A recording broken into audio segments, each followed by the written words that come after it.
Hello, and welcome back to Money Murder Mayhem, where I share stories about true crime cases through the killer's point of view.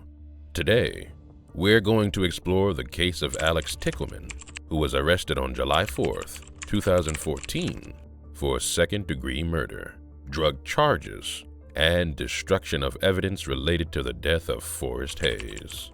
Alix was also later indicted in 2018 by a grand jury on murder charges for the heroin overdose death of her ex-boyfriend, Dean Riepel. Did Alix Tichelman, also known as the Call Girl Killer, intentionally kill anyone?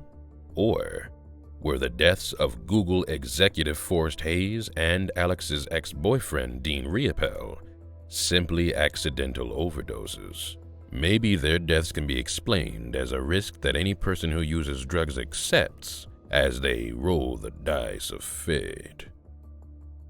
Let's start by getting this out there. I'm not a cold-blooded, heartless killer. When Forrest fell unconscious, I didn't just go about my night as if it didn't faze me. I don't care what the surveillance camera caught, videotapes can be misinterpreted. They leave out a lot of context. I panicked and tried to revive him. Sure, maybe I finished my glass of wine in the process, but that was just to calm my nerves. I definitely didn't casually step over his body like they claim. I was upset. Who wouldn't lower a blind in that situation?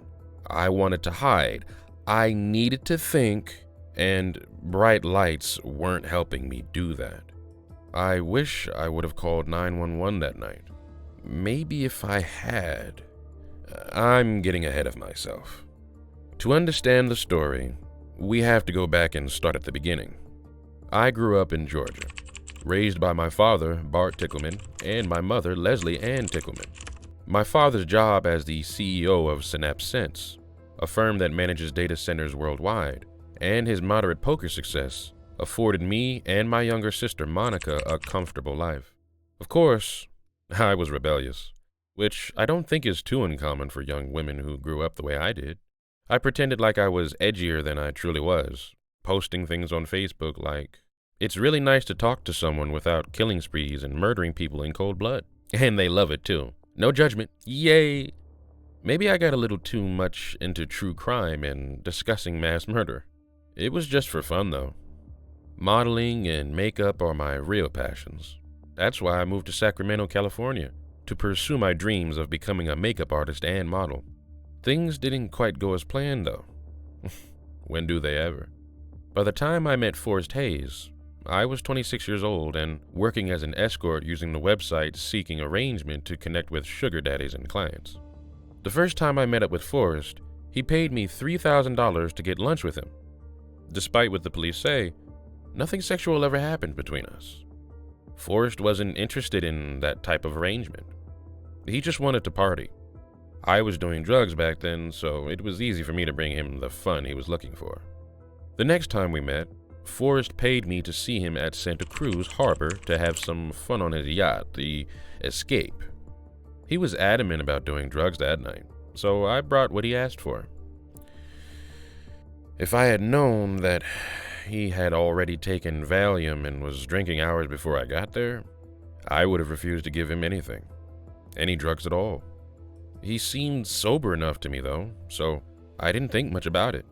I injected him with heroin, which I'll remind you again is what Forrest wanted, but I didn't know that November night in 2013 was about to change the rest of my life.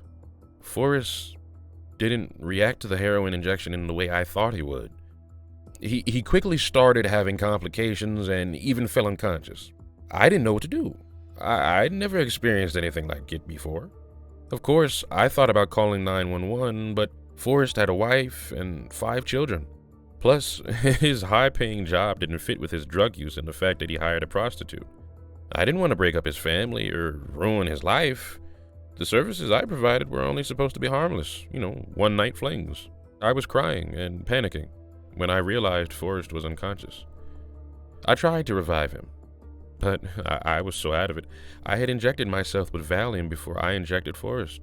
It looked like he was still breathing, that he had just passed out. There have been a few times when I've done drugs in the past and didn't wake up 24 hours later.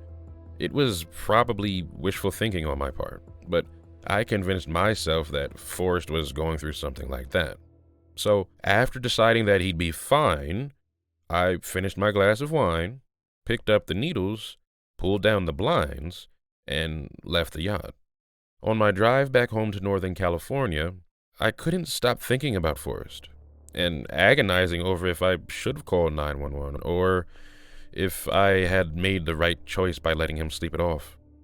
Now, I realized not calling for help was the worst mistake of my life.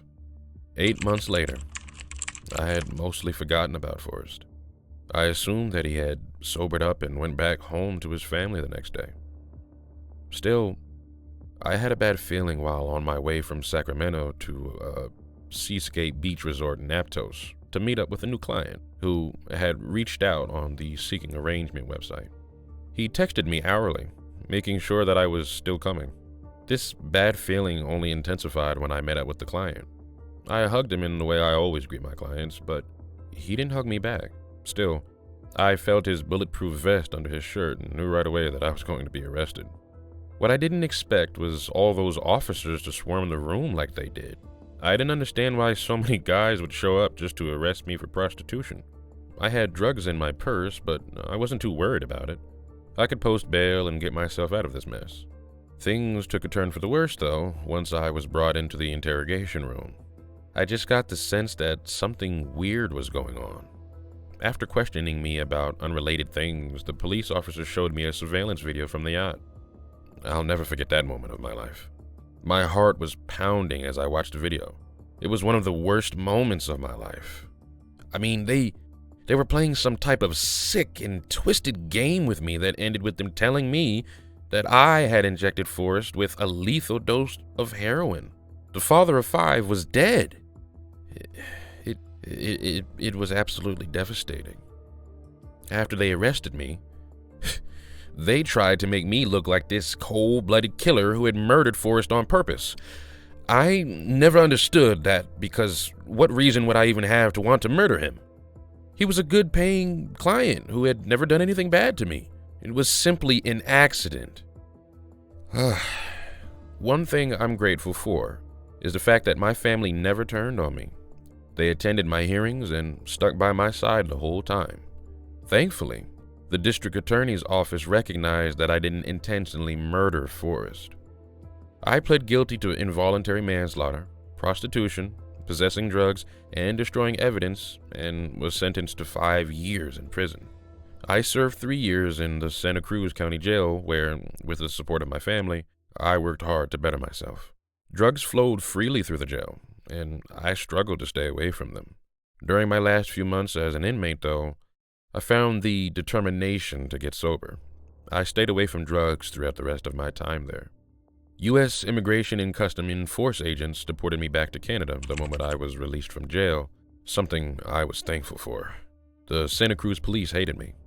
It was no longer a safe place for me to live. Following my jail time, I turned my life around, a complete 180 compared to the way things once were. I stayed clean and sober, and got a job in the hospitality industry. I started volunteering for a non-profit that helps homeless and incarcerated women reintegrate back into society.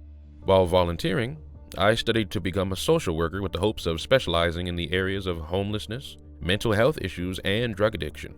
I want to use my education and experience to help prisoners as they transition back into society. Of course, I still think of Forrest Hayes every day, but I use that guilt to motivate me and build a better life. But just when I thought it was all over, I was arrested again. This time for the death of my ex-boyfriend, Dean Riopel, who died about 2 months before Forrest's death. Dean overdosed at our home in Milton, Georgia. I did everything right that time, though. I called 911. It's not like I forced him to take the drugs. In fact, I was in the shower when I heard a crash and came out to find that Dean was already unconscious. I didn't even know how many drugs he had taken since he had been on a bender for days leading up to it. I tried to revive him for about 5 minutes. Then, I called 911. Dean died at the hospital about a week later. Heroin, oxycodone, and alcohol were all found in his system. Tell me, how could I be responsible for that? Just because I was around when it happened? We had been dating for about 2.5 years by that time and lived together, so of course I was there. Things like that happen to couples who are addicted to drugs all the time. Who's responsible for when someone overdoses on drugs? I guess that's the ultimate question, isn't it? All I know is that when it comes to murder, I'm innocent. As we conclude Alix's story, we invite you to join us again for our next true case as we explore the stories left untold, the suspects' perspectives.